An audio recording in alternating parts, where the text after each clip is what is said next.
Приказ Верховного Главнокомандующего по войскам Красной Армии и Военно-Морскому флоту.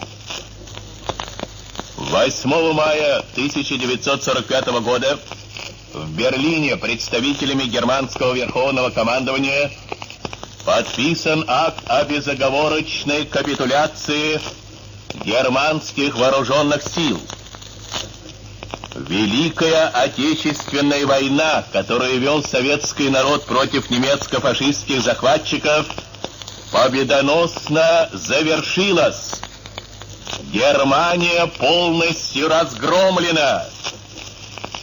Товарищи красноармейцы, краснофлотцы, сержанты, старшины, офицеры армии и флота, генералы, адмиралы и маршалы, поздравляю вас с победоносным завершением Великой Отечественной войны.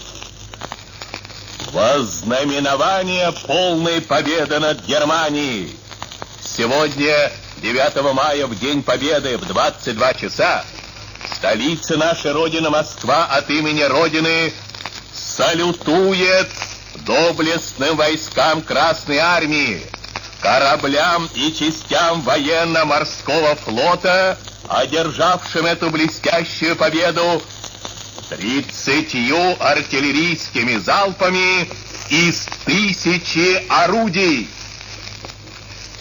Вечная слава героям, павшим в боях за свободу и независимость нашей Родины.